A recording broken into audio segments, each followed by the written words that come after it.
All right, joining us now to discuss the verdict is attorney Rachel Fiset. Rachel, thank you so much for joining us at such a last minute. Hi, thank you for having me. All right, so what is your initial reaction to this verdict? I mean, at one point, we thought that COVID, because of the rapid spread of Omicron, was going to delay jurors finally, being able to reach a verdict. So what's your reaction?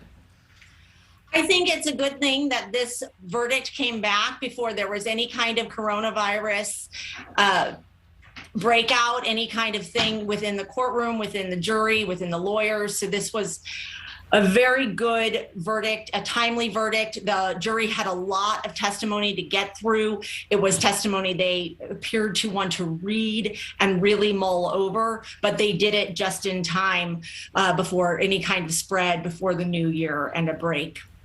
All right, so Maxwell found guilty of 5 of 6 counts. I want to talk about that count that she was found not guilty of. That was enticement of a minor to travel to engage in illegal sex acts. Can you maybe explain that charge for us a bit and why jurors would have opted, of all the charges, to find her not guilty on this one? That's a pretty specific charge that, that had certain elements that would have required specific knowledge of a specific event.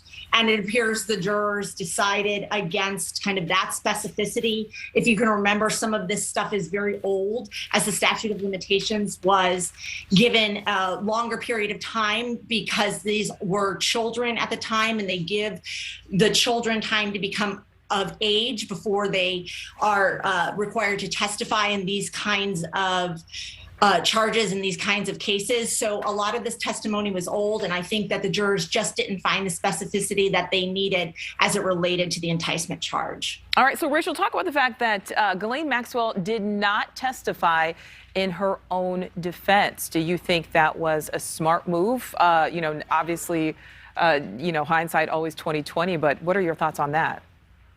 It's really difficult to put a defendant on the stand. I think specifically in this instance, it would have been really difficult for her defense team to put her on the stand, and to not suborn perjury would be my guess.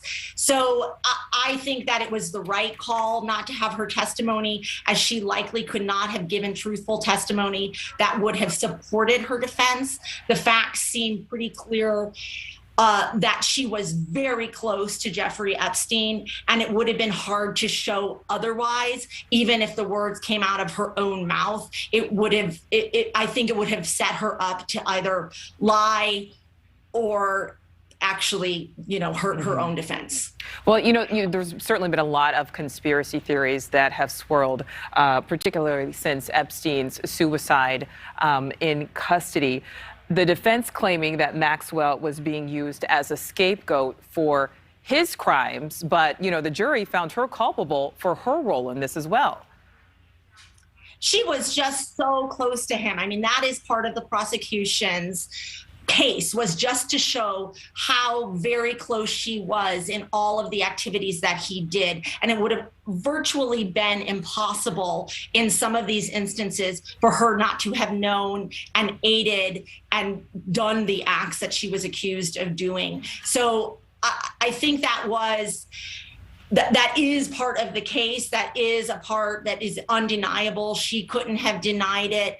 And this is what the jury ultimately came to, was, yes, maybe he was the main perpetrator, but she was right there with him, aiding him along. And in a lot of ways, this is the case that was never proven against him. The prosecutors got the ability to prove it against her. All right. Well, Rachel, one more question for you. Let's talk about sentencing here. We knew, throughout all of this, she faced potentially up to 70 years in prison. Obviously, no criminal record up until this point. Kind of walk us through what you predict as far as sentencing here. I heard the defense team will put on all the evidence that they don't think she was the main perpetrator, that she was in many ways along for the ride. They will show what her background is without any kind of prior convictions, without prior crimes. They will try to make her look like a model citizen, and that she was not the main actor in these events. And they may even show that she was under his spell, or, that she didn't do this on her own.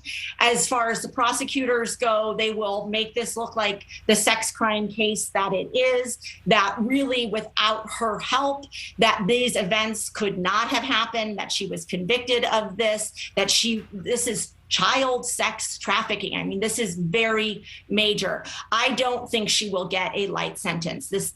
It, to me, feels like she will spend a good amount of time in jail, if not the rest of her life. And Rachel, one more thing. I have to imagine the defense immediately is going to be filing an appeal here.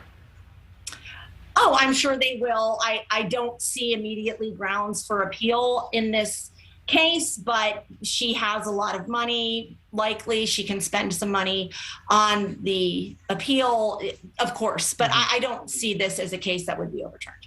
Rachel Fiset, we appreciate so much you joining us tonight. Thank you so much for your insight. Thank you so much for watching. Make sure to click on the red subscribe button below so you can get more of NewsNation's fact-driven, unbiased coverage.